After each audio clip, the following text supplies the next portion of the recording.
All right, well, welcome to our little video chats here to my good friend from Germany, Sebastian Vogg. We're so glad to have you.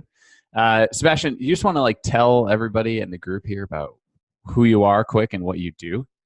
Well, Andrew, thanks for the introduction and being here in this video call. So I'm 22 years old, so not pretty young. I'm I'm working in Facebook advertising, as you guys might know when we are in this group together.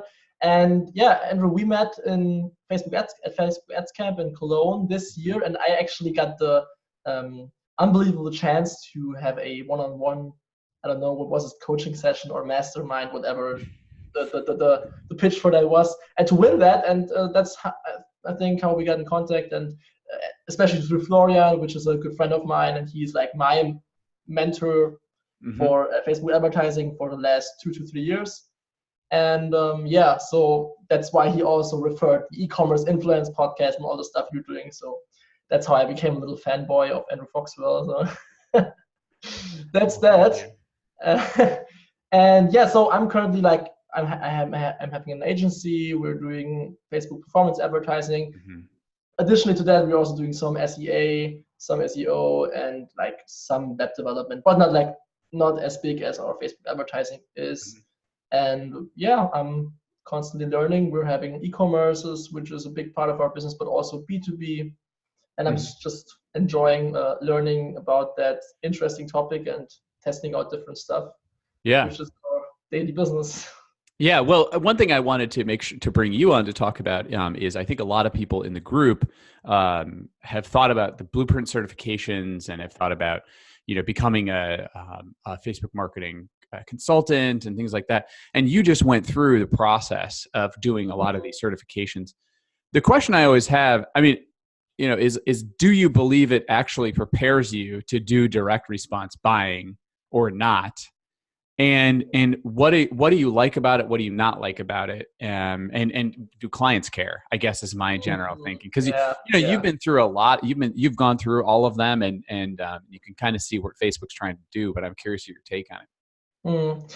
Well, when I first started, I started Facebook advertising on my own, but then I moved into an SEO agency and started running ads, really, really basic stuff, page like ads, all that stuff. But back then, I also used the blueprint courses to just educate myself a bit on everything, just get an understanding of what is the Facebook pixel, just general stuff, the e-learning platform, but not the certifications. And I actually liked it. So I wasn't really, it was not that, practical information, but it just gave you a little bit of introduction to the whole topic. But as we both know, that's 1% of what Facebook advertising is. It's way more than just understanding theoretically how something is. Absolutely agree. Working together. Agree. Yeah. Whoops. And when I first started, I also saw the certifications and I thought about doing them, but I had no clue about buying, planning stuff, because it was just out of my thinking. And then I just did the thing with Florian and learned a lot, and then worked with different companies. And somewhere on the line, I was wondering, okay, is there something to do which just gives me a possibility to stand out in the market a bit more? Because as you all know, and all other people know, there are people running ads with, I show you how to do Facebook ads and scale your campaigns to whatever. And this is Bogini, this is my, stuff like that. And it's sometimes hard to differentiate yourself because it gets blurry sometimes, especially when the clients don't know. Right. I agree. I think a lot of people are looking for a differentiation with that. So yeah. So that's what my intention was with that. And then I heard, so first thing what I did was FMC, which is now an outdated program, which is now a Facebook marketing partner for technical services, I think something around that. But back in October 2018, I did the FMC certification, which is basically Facebook marketing consultant, which has nothing to do with Blueprint, but now they transferred it to Blueprint. But that was my first contact with courses, a certification process, coding exercises. And this gave me a ton of experience, especially with new clients, because Facebook then matches you with different clients because you are a Facebook marketing consultant, they refer you to their clients, which is a pretty cool process. And then I thought, okay, how can I like stand out a bit more, because FMC was still a beta program and not really that official. Mm-hmm. And then I just thought, okay, maybe I'll do the Blueprint certifications. And when you're becoming a partner, you get coupons, and I thought, why not do it? And then there was the thing that really struck me is, okay, we got the new Blueprint certifications, the core exam was gone, and there were only the two, buying and planning, 400, 101, I don't know what the number is, something around that. And then I said, okay, let's just do it. I have nothing to lose except my honor. Yeah, well, I mean, and you went through all of it. And the interesting thing I think in Europe that I've learned is, really the FMC program, and a lot of that actually, they do refer you business, and it is more helpful, I think, in Europe than it is actually in the US, the way that it's rolled out. And so that was good, because when Florian told me that, and we're speaking of Florian Litterst here, Florian had mentioned they actually send me business, which is the first time I'd ever heard that. When he told me that, that never had happened in the United. I mean, I'd never heard that in the United States. We had informally Facebook sending us business because of, trying to help people find agencies or things like that, but nothing was ever formalized. So do you, I mean, now that you've gone through the most recent updated stuff, do you feel like it prepares you for buying, or do you feel like it's a preparation for mostly media planning at like a big corporate standpoint, from a big corporate standpoint? So the buying certification is more what we do, like from a buying perspective standpoint, and like being a advertiser who just runs ads, creates new campaigns. Buying is the most close you can get. Let's say that, but it doesn't prepare you like that big. It's like you get a table of, this is the ROAS here, this is your CPC. What ad set do you want to deactivate? But sometimes it's not, Facebook tells you that and Blueprint tells you that, and they don't match, because you would actually, Facebook would say campaign budget optimization and let everything run, and Blueprint says turn off the ad sets that are not running well. So like it's kind of interesting. It's kind of hard to also understand what they're really looking for in your answers, because like the Blueprint certifications the questions are most of the time just like keywords you have to look for like, for example, a big company wants to run a campaign to reach more people, and wants to make sure that the ads are delivered sequentially. Reach and frequency campaign with reach, like stuff like this. And then they ask you, okay, the frequency cap is like 3 over the course of a week, and they want to send out 4 in 1 week. Not possible because you have frequency cap, like stuff like that, which is more of a planning perspective, because I have run one reach and frequency campaign in my whole career, and I'm like, when do I need a reach and frequency campaign? Right. So, Well, let's get a little bit nerdier on the reach and frequency thing. And then I want to talk about CBO. On the reach and frequency thing, I've noticed that because we're a preferred or premier partner, or whatever the top level is, we get now recommendations across all of our accounts on a monthly basis in a big written PDF. And then we review them with our rep. And one of the things that they've been talking about that we've used a lot, obviously, in the previous is page post engagement, obviously, to build proof on things. And then utilizing the same post ID with conversions, et cetera. So they were actually suggesting now trying to not use PPE, but use DUR as a way to reach people in the lower part of the funnel to proof it, which seems counterintuitive to me, because in my opinion, whenever I see Facebook talking specifically about reach, I mean, I certainly reach in, for really, really white hot, like low funnel stuff can, I think, do well. But whenever I hear reach as a suggestion, I always think to myself, like, this is Facebook just trying to like spend money. So have you ever done that? Have you done this? Like, have you swapped reach for PPE, or have you heard Facebook talk about this at all? No. Okay. Facebook sometimes in some questions, it was really like more of a, okay, you want to have maximize, when they tell you maximize reach, yes, but sometimes like brand awareness and they put in other stuff, and then you're like, okay, page post engagement. Actually, there was never an answer for the buying exam. So like page post engagement is like something they really ignored a lot. So it's like conversions, brand awareness, app installs, stuff like that. But they don't talk about other stuff. Maybe traffic sometimes, but like in my experience, I would just agree with you on that. And reach campaigns. If I had $1 million and I don't know how to spend it, I would go with a reach and frequency campaign and the reach objective and just have open targeting running. Yeah, right. Yeah, well, so let's talk about open targeting actually. So on right now, as it look, obviously a big discussion, of course, in the industry is about like, consolidation and bringing things together versus separating them. And there are people that, there are certainly people that believe it's like better to have it be all in CBO or not. And I mean, obviously they're pushed it back to February and the rollout.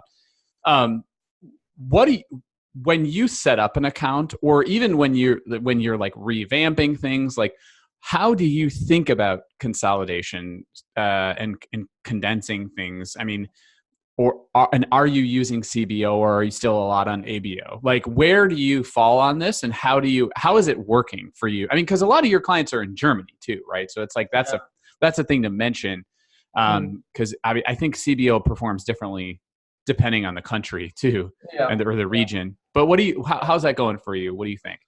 Well, when I heard the news, I really adopted very fast to CBO. Yeah. And it's actually the first time I hear ABO, which is a cool freaking word and a cool acronym. Nice. Nice. So yeah, I adopted very quickly. So when I heard the news about Q3 happening with CBO and all that stuff, before that I kind of used it, but I didn't really have a strategy on how to use it because not a lot of people were using it, and I was like, okay, let's wait out until like it gets more serious.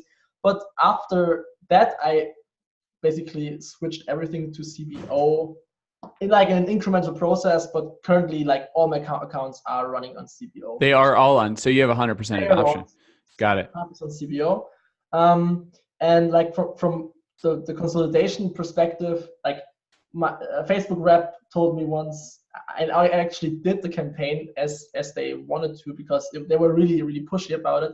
ROAS 2.5 with my structure, and after consolidating everything to maximize like 4 campaigns is like the structure for scale campaign setup. I think we had a ROAS of 0.8. So interesting. Yeah. So what you're saying is, that you have CBOs that are separated, that are more separated, and they wanted to condense and consolidate everything into fewer, right? Is what specifically. Oh, so and the whole funnel. So like, prospecting, MoFu, BoFu type of thing, all into 4. So and normally you'd have what, like 8 or 10 or something like that.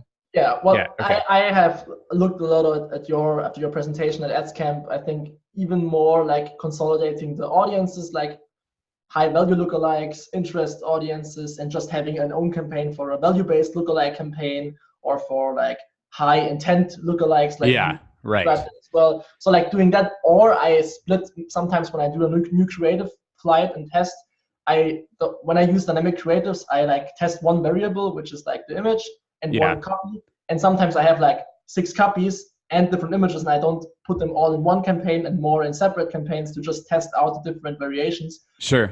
Those many variations, because then the test is like not that statistically relevant.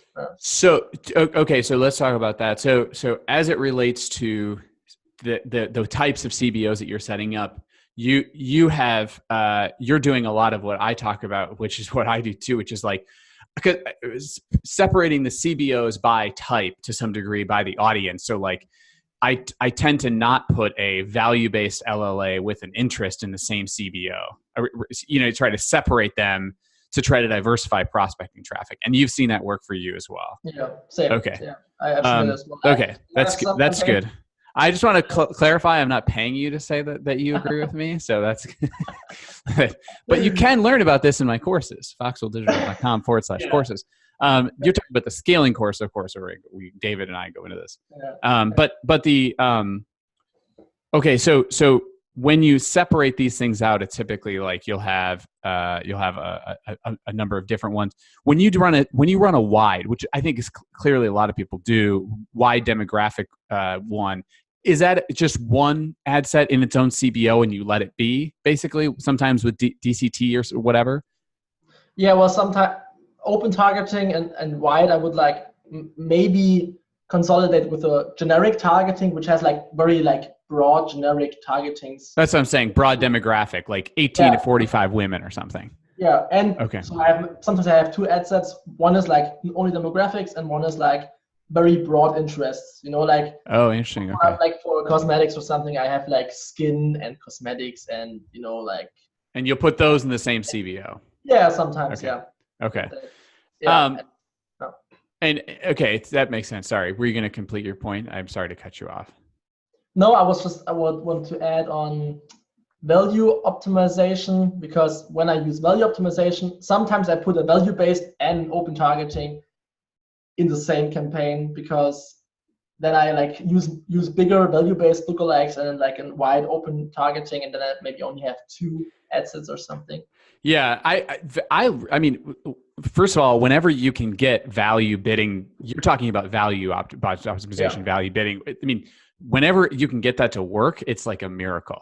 It's awesome, right? It's like, and it has to be a certain spend level. To me, like the place where I've actually seen it work is like, you have to be spending like at least $25K a month or something US and it has to have a lot of data there, obviously, because the value bid is so narrow. But once you get it working, it's like such a great thing to have integrated. When you have value, so you talk about value bidding. Talk about your other bidding. Do you have a lot of like 1-day click, 1-day view, or do you have a lot of cost cap, or is it a mixture of things? Like how do you kind of approach that? Or do you just auto bid? Most of the time I just auto bid, like a 7-day click, 1-day view. 7-day click, 1-day view. Well, it depends. If I have some clients who are doing like a lot of lead generation, then I would, of course, when I optimize for lead, go for a 1-day click or something. Yeah. Or like a really like a free plus shipping offer or something, 1-day click would be the same thing. But for I use value bidding with a minimum ROAS. Sometimes I utilize that, which is kind of. Again, I love that. Again, when you can get it to work, I feel like I like it because it's a great mixture, obviously, on wide audiences with, a social proofed ad, or maybe if you can, maybe a combination of previously performing social proof things and putting it into DCT or something. And that works. Yeah. I like that a lot because it's a stability mechanism, really. Yeah. I actually had a prospecting broad match dynamic ads campaign with value bidding. Also with a minimum ROAS, which worked like great for 2 months, and then it just completely crashed. Yeah, that was an interesting test, and it worked like with the ROAS 3, which was really good for that account. Yeah. But then like after like two months, dead. Yeah, I think I personally, I don't know how you feel about this. I mean, I feel that this year that has been more of the story, which is there has been much more inconsistency as it relates to performance, where like things will be fine. 2 months is pretty good, really. Commonly what I've seen in our stuff is like, it'll be good for like 10 days or maybe 2 weeks. And then it's like bombs.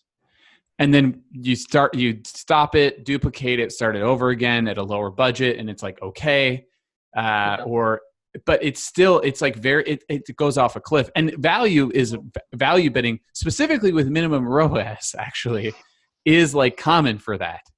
And I've seen that like we've seen cost caps be more consistent because they are like in a range, right? Instead of like a target cost, which is very limiting. Yeah. The cost cap is nice because it's in like it'll generally be in a range. The issue, of course, always with any of this is patience. I mean, I feel like the minute stuff looks horrible, I'm like, gotta let it be, and then like it might recover, but like that's like 30% of the time. So it's a gamble. Overall it might be fine, but like in that like 72 hours when it feels like it's starting to die, it's really hard not to shut that off. Yeah. Yes. Do you actually use bid cap or only cost cap? Bid camps we don't use a lot of, mostly because I just find them to be more inconsistent. And I find that the ad should win that auction, so we don't use a lot of the bid capping. Where we use bid capping, obviously, is in Q4. I mean, that's the one time that we're going to use it. And I think that's common for people, right? So you're talking about that. So let's talk a little bit about how you structure then remarketing under CBO. So do you have an engager CBO and then you have a remarketing CBO? And how do you have like a 30-day or a 14-day or a 2-day all in the same CBO, and then you limit the ads, the ad set spend or the minimums, or how do you deal with that? Well, I structure with middle funnel, of course, like having engagers in there, and sometimes like top funnel website video engagement custom audiences, like 25% video viewers or something. So sometimes I create 30-day Instagram, Facebook engagement ad set, 30 to 365 days Facebook, Instagram engagement, another ad set, and then like video engagement custom audience from the top funnel, which of course has an audience overlap, but sure, let's put that aside. And I sometimes even have like a middle funnel 1 and a middle funnel 2 for the bigger structures, which is like middle funnel 2, more of some touch points with the website, but not really a lot of interaction with view content or add to cart, like more 180 days view or like a view of the blog or something, which is in place. And then I have the bottom funnel, which is bottom funnel sometimes. So bottom funnel always in e-commerce dynamic ads and bottom funnel static retargeting. So I have both in place most of the time. Of course, like for dynamic ads, depends on the budget, but I regularly go with a classic view content 0 to 3 or 0 to 7 day retargeting, view content retargeting, add to cart 0 to 7 or 0 to 14 days. Depends also on the budget.